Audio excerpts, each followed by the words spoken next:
The Way of the Warrior and the Visitor, Homefront and Paradise Lost, Starship Down, and Little Green Men. Hello, everybody, and welcome to The Seventh Rule with Sirach Lofton.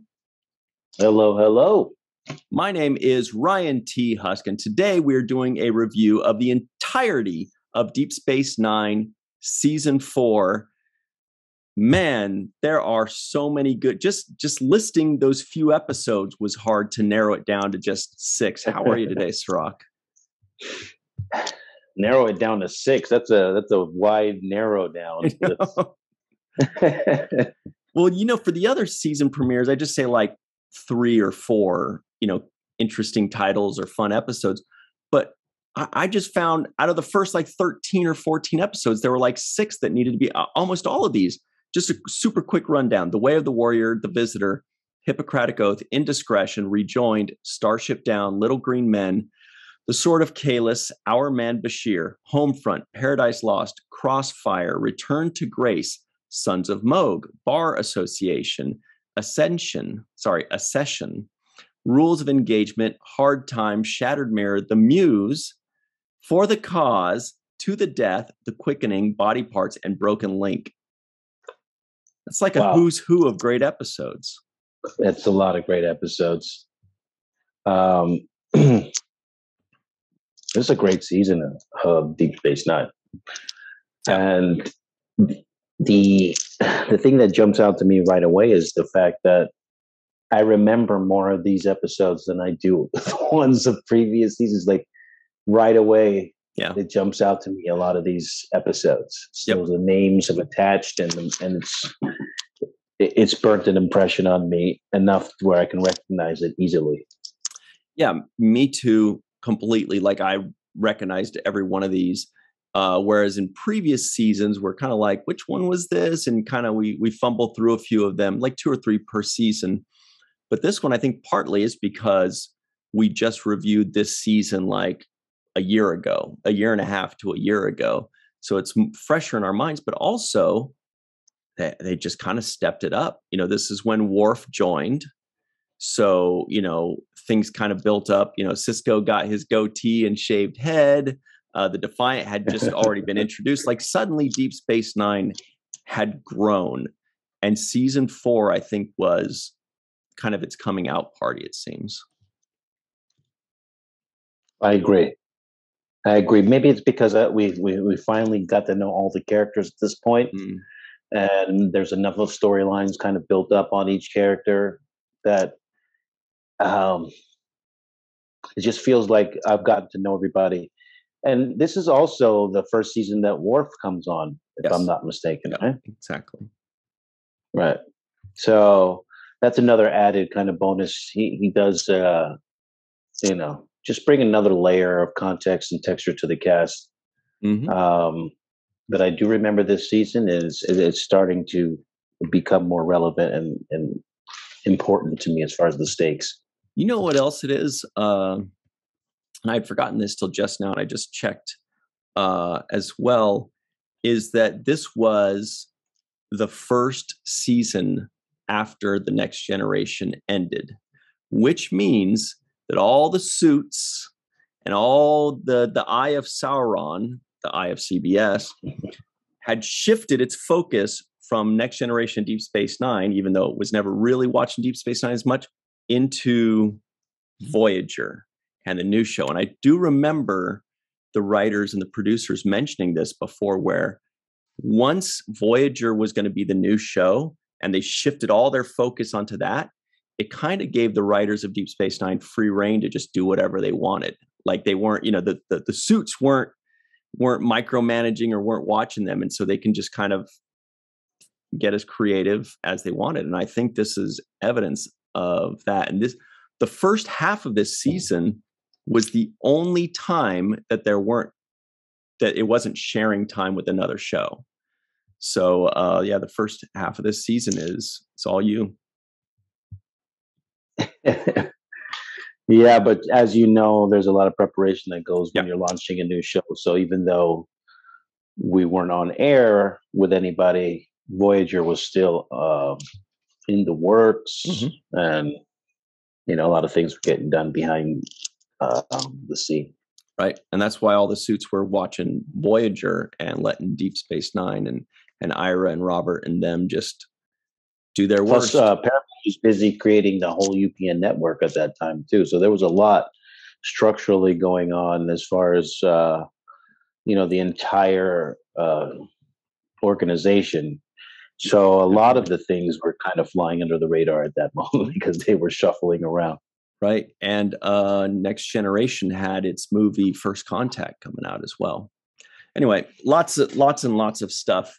Feels like a trip down memory lane. Those were the good old days. Yeah. All right. Let's do an episode rundown, I should say. I don't know how we're going to get through all these because they're all so great. It starts with The Way of the Warrior, which is it's one of the most quotable episodes, two-parters in Star Trek history, in my opinion. This is where some of the best lines come from. This is when, Worf shows up, and there's just so much good stuff. It's a real kickoff to season 4. What are some of those lines? Like, are an example? No, not at the top of the head. Yeah, this is. I do. I'm trying to remember. This is the beginning of Worf, though. So this is Worf, right? Yes. I mean, the first episode with him. This is when they're fighting the Klingons, and they bring on Worf to help them.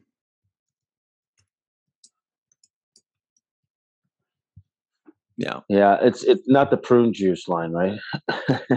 No, but see, okay, so one of the scenes, there's so many. And when I'm watching the episode, I recognize it. For example, my favorite scene, and what I think is the best scene in the history of Star Trek, is in this episode.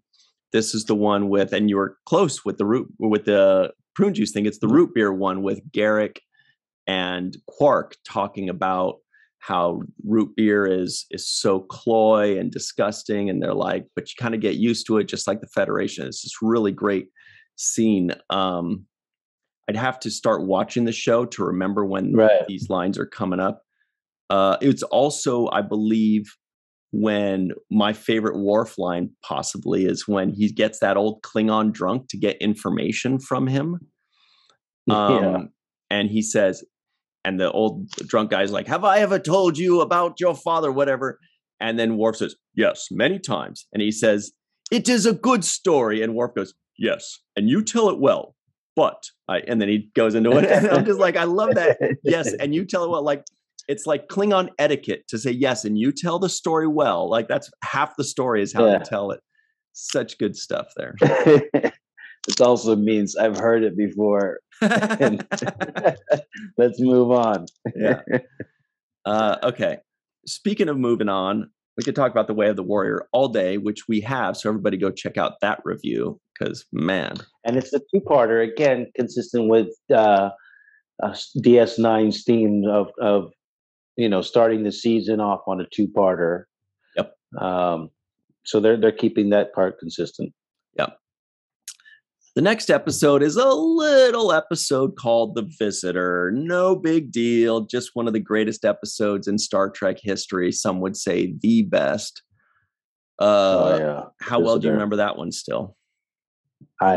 It's amazing. It's just still impactful. It's always going to be connected emotionally to a lot of things for me. Yeah. And yeah, this was also kind of big Jake-centric, Cisco father and son-centric episode too, which was really special to see, especially done in this kind of way. When you had those episodes like the Explorers, I think last season. Yeah. When you have those moments where you get to see the bonding between father and son, or just the connection between them, I think it's special, and that's why this episode will always be impactful for me. Mm-hmm. Yeah, the most recent time watching this episode was when we just did this review a year and a half ago, and I definitely liked it more this most recent time than ever before, when I fully realized it, that just the anguish that must go through also from the father's point of view, watching his son grow old and not wanting to see his son wasted. I mean, there's just that whole point of view is like, it's so impactful. Anyway, one of the best episodes ever. Everybody knows it. And if they don't, they're not alive. They're zombies. Okay. Episode 3 is Hippocratic Oath. Bashir is asked to help a group of renegade Jem'Hadar break their addiction to Ketracel White. Meanwhile, Worf is dissatisfied with the way Odo runs security. I remember that. Worf is kind of like bickering with Odo and kind of nitpicking, be like, that is not the way it should be done, or whatever he says, and Odo's like, and Bashir and O'Brien were actually on that planet trying to help the Jem'Hadar, and it has like, they go down in a blaze of glory of fighting and killing, and it's a pretty important episode. Yeah, it was a good episode. Yep. And then moving on to I thought I didn't have much more to add to it. Yeah. I just remember that, the idea of the Ketracel White is just such a heavy idea, especially when you talk about people dealing with drug addiction in this country, how it's increasingly becoming the number one cause of death. And so it's a very tangible story because it's something that is current and that we're all dealing with in some way or another, either directly or indirectly through friends or family members. So, breaking addiction, man, that's something that is always going to be a tough subject to tackle and deal with. Mm-hmm. Especially how sinister it was that the Dominion created this race already addicted to Ketracel White. It's horrible. Right. So then episode 4 is Indiscretion. Kira and Gul Dukat go after the lost prison ship Ravenok. Dukat has a secret. Meanwhile, Cassidy Yates tries to find work near Bajor, leaving Sisko uncomfortable. Now, I believe this one, this was story by Tony Marbury and Jack Trevino, our good pals. And did we have them on the show to review that? I feel like we did. Yes, we did have the writers, Jack Trevino and Tony Marbury, on for this one. Always great to see them. And always great. Yeah. We learn a little bit more about Dukat, and we meet Zial, right? Yeah. And that kind of adds a whole nother layer to Dukat and makes you kind of, I guess it's a certain level of vulnerability for him. It exposes a certain level of vulnerability where he seemed to be a hardened guy with no weaknesses or entry points into him. And this kind of into his thoughts. But this seemed to be a vehicle for them to, give us a different side of the Dukat. Mm-hmm. Okay. Then we've got Rejoined. Lenara Khan, the host of the wife of Dax's former host, Tarius, comes to the station. While they're not allowed to renew their relation, there's still a spark. By the way, directed by Avery Brooks. This was the one that kind of, everybody says had the first lesbian kiss or same-sex kiss on Star Trek. I don't know if it's necessarily considered lesbian with Trills because they have both genders, like they're kind of agender in some way, at least the symbiont is. But it was one of these big moments in television history because this is back in the 90s. And so it was definitely a big moment. Yeah, a very big moment. And I think I can remember Avery saying that, there was a lot of interest in people wanting to be around for this moment because it was such Really? a historical moment. Yes. And, when we did certain episodes, there was an electricity and a certain kind of vibration where people caught wind of things and they wanted to be around for the moment. So, for example, Far Beyond the Stars, there were so many people on the set coming to visit the set, executives, other people. Probably Um, take me out to the Holo Suite. yes, well, yes, to some degree, but Maybe they just wanted to get was on. outside. Yeah, that was on location, so people couldn't just leave their office and come down and see the set, right? Yeah. Um, but in certain certain times people would want to see it because they knew it was a historical time. Another example is Trials and Tribulations, right? When they had the tribble. Yes. I remember you talking Ev- about that, how everybody was buzzing Everybody. about it.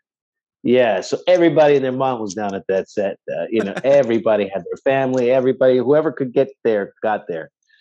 And with Rejoined, the same kind of energy was kind of buzzing around this moment because it was going to be such a historical moment, and this intimacy between Dex and this woman playing former host wife. Mhm. But Avery called for a closed set and said, "No, we're not going to make this a public display, and we're going to keep this private." So that's the story. Makes sense. Makes sense. He doesn't want to make a spectacle of it. These ladies are professional actors trying to get the job done, and they don't need Right. a bunch of people leering and gawking for a historic moment, even if it is, out of the best of intentions. They can't.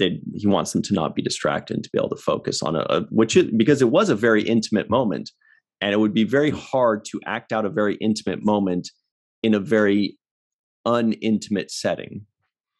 So next was episode 6, another one of my favorites, and a very memorable one for me. I remember it very vividly from first watch 20 years ago or whatever it was. Starship Down.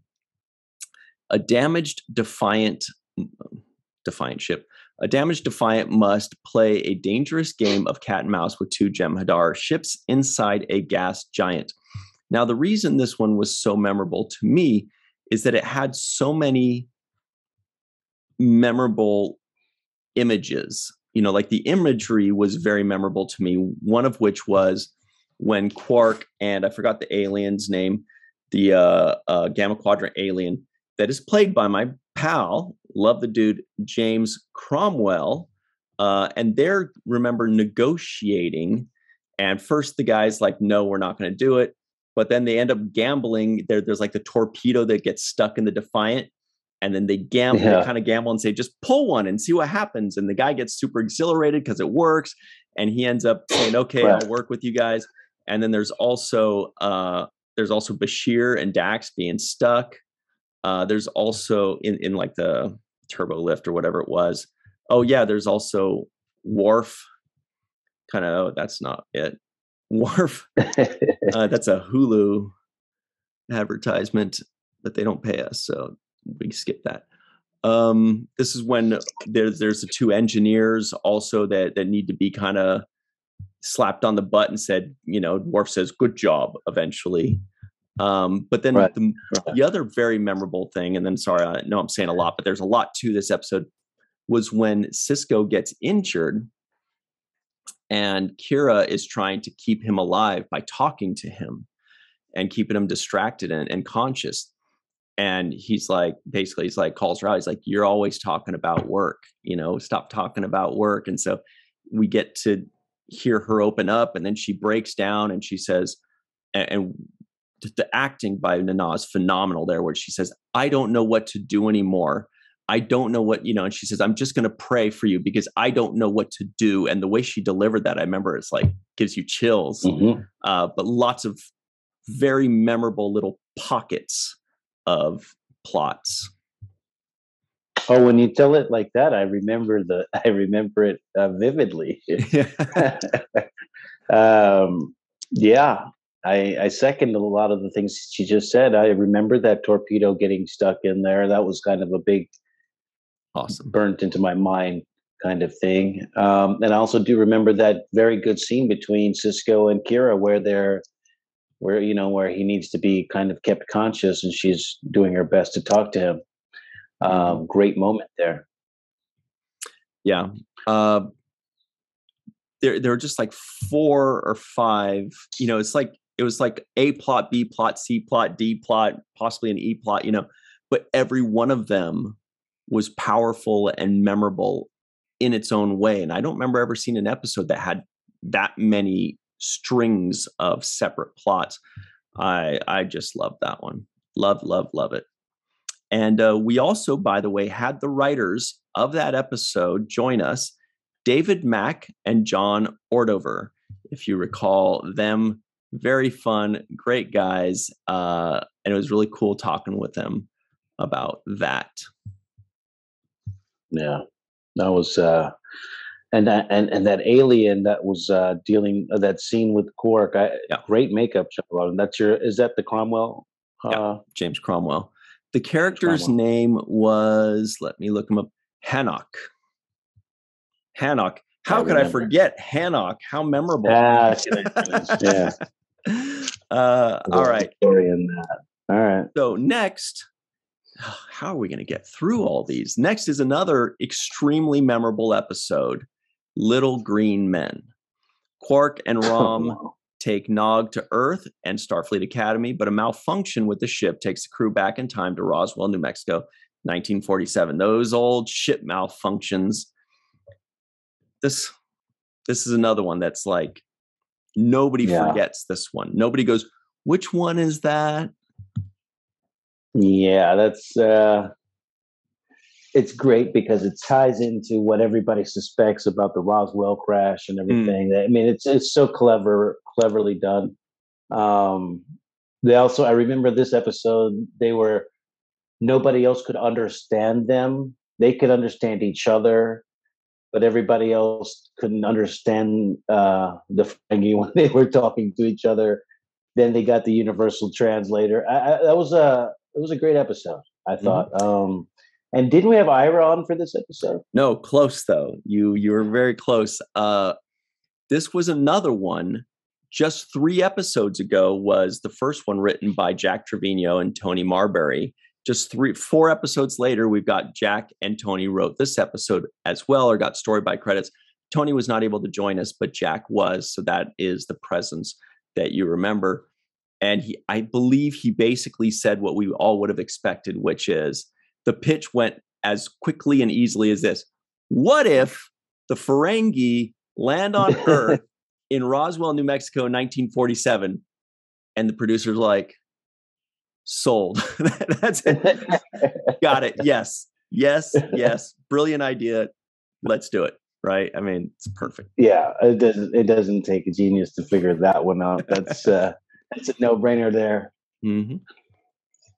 So, but Jack Trevino is such a kind guy and such a wonderful man, and so thoughtful, and was very generous to share his time with us and kind of break down these episodes.